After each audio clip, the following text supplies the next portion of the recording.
Hello and welcome back to the Listening Lounge. My name is Nick Day, CEO of JGA Recruitment Group, specialist payroll and HR recruiters. And today I am joined by an HR specialist, Emma Wynne. Now, of course, there is so much noise at the moment on the internet. It can be really hard to be heard. So we all just relax, because they say the quieter we are, the more we hear, and that listening is the secret to discovering the greatest of stories. Now, for those not familiar with Emma, she has joined me before on the HR L&D podcast, but she's also managing director of 𝐥𝐢𝐤𝐞 HR, an incredibly successful service provider of outsourced human resources functions. She's presented at conferences across the UK. So Emma, welcome to the show.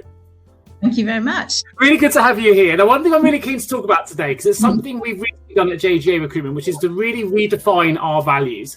And I've seen that you've got your values at 𝐥𝐢𝐤𝐞 HR sort of splashed across your walls, and it's something that's quite interesting, because a lot of us feel like we all have values, and that's sort of something we all understand. We've got those internally, but how do we decide what our values are for an organisation? Yeah, it varies. There's different ways of doing it. Sometimes it depends on the size of the organisation. So we were able to do it as a whole team. And it's looking at, if you come back to the basics, values are what's important to you as a business. What are you not prepared to budge on if perhaps you need to make a decision or somebody asks you to do something? And I always say that's kind of gut feeling where you think we shouldn't be doing that, or I don't want to do that. Some of that will come from your values. But we've also done similar work with much bigger organisations where it's impossible to ask maybe 3,000 people face to face what that is. There's lots of things you can do, obviously things around kind of surveys, asking people what's most important to them at work. What is it about working for this organisation that you like? Because a lot of the research over the last few years, and I shared it at an event yesterday actually, around what millennials want. But I always present in terms of actually, I'm clearly not a millennial, but I want the same things that they do in terms of the research. And it's about people want to work for good employers that they're proud to work for and that they share the values. So it's doing that and then pulling it all together. And then the most important thing after that is what do we do with it next? Because otherwise it can become a kind of a flash in the pan, as it were, almost a PR exercise, which in my mind actually, as quite often with things to do with people, if you don't follow through, it does more damage than good. And so lots of different options, trying to involve as many people as possible, at least at some stage within that. It's much more powerful if people have been part of it, because then they've created them, if that makes sense. Sure, that does make sense. I know as recruiters, we work with lots of companies who I don't think have updated their values almost since they started the businesses, and we kind of think actually a lot of these are now out of date. It was one of the things that made me, following a master's I did in professional consulting recently, that I think actually we need to redefine our own values. It was very much a collaborative exercise for us, but really challenging as well to get it down to so many, kind of a short snapshot of what we really believe in. I know you got your values down to sort of 5 lines. You can tell me a little bit about how you came up with those 5. Yeah. How we did it is we looked at what was important to us as a team, why we liked how we work together and how we work with our clients, but also thinking about how we work from our clients' point of view. One of our values is we do the right thing. So our clients know that we'll do the right thing by them, but also by their employees as well. And we're not afraid to challenge that, to ask, well, why are you sure that's what you want to do? Are you sure that's the right way of doing it? But also, again, our kind of vision for a company. So even though we've been around for 13 and a half years now, I still almost think of us kind of a startup in terms of we're always having new ideas and different things that we could do. And as a team, that's when we really get a buzz when somebody comes up with a great idea. So what are 2 values is that we're ambitious, but also we're enthusiastic. So, which has been really important over the last year. But how can we still be those things and the others when it feels like the world's kind of, as we all know, closing in around you a little bit? Yeah. I know that since we did our values, we've also redefined them. We've been able to use them from an HR perspective as well. So we've referred back to them in appraisals and in reviews, and where they've been used and when they're not. What do you do if values have become, I guess, forgotten? I think it's very much because quite often people say that values sit with HR, whereas I'd say actually, HR may help you maybe have it as a project to establish what they are and make sure, like you said, exactly that it's all the way through what we'd call the employee life cycle. So recruit against your values, develop against your values, appraisals, performance, etc., but not be afraid to review them.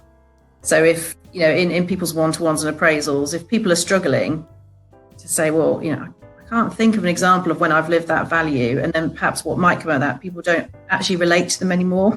Sure. Sometimes you might have copied your values possibly from somewhere else in terms of, and we've seen that where did they come from originally?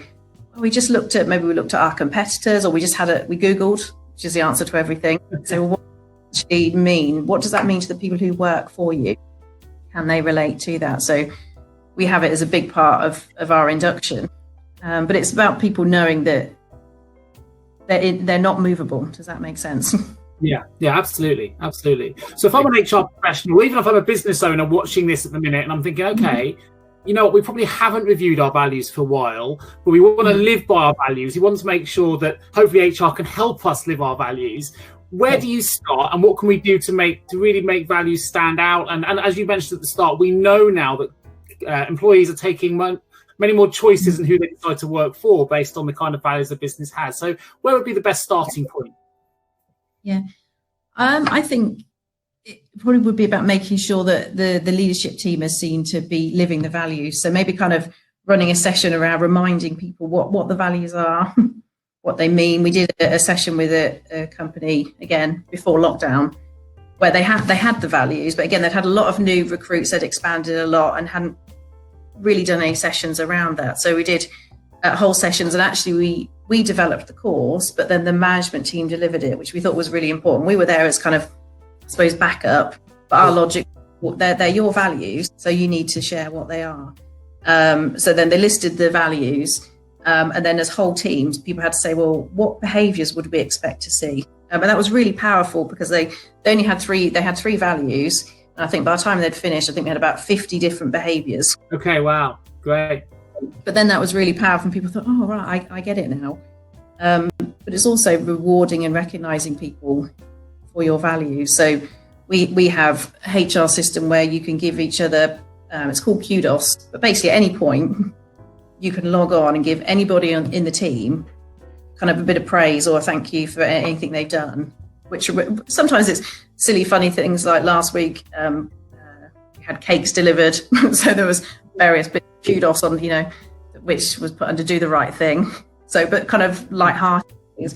But also, again, if somebody does something really good for a client or a colleague, and we set that up, that the reason to give that kudos is either against one of our 5 values, or things like did a great job. It makes management easier, doesn't it? Yeah, because it all the kind of, don't get me wrong, I'm not a psychologist. All the research does show that the more you kind of reinforce what you want to see, sometimes similar to being a parent, which I'm always careful not to say that too much for an open forum, but it is very similar. You encourage what you want to see from your team members, but you don't ignore what you don't want to see. For those not familiar with Gateway HR, can you tell us a little bit more about what you guys are providing before we close? Yeah, so we do, like I said, outsource HR, but for lots of different size businesses. So most of our clients work with us every month. So they have an access to an unlimited helpline, but that's a helpline staffed by 4 people. So we our strap line is personable HR and training. So we all know all our clients, right through to, like I said, really big company. And we work with, another example, we work with schools who quite often will have somebody in-house HR wise, but we'll help them. Things like if they're maybe moving over to be a multi-academy trust, helping with the TUPE process. Or again, we've done work on values with schools as well. Because a lot of schools have values that they expect their pupils to live by. But working with schools, so actually it should be everybody lives these values. So what does that mean?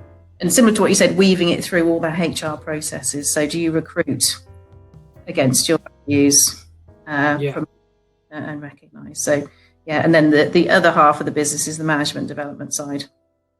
Because if you don't have good managers who know what they're doing, you're going to have a lot more HR challenges to deal with. Sure. So if you want to find out more about Emma and her team and her business, then please do click on those links. Otherwise, I just want to thank you, Emma, for joining me today on the Listening Lounge.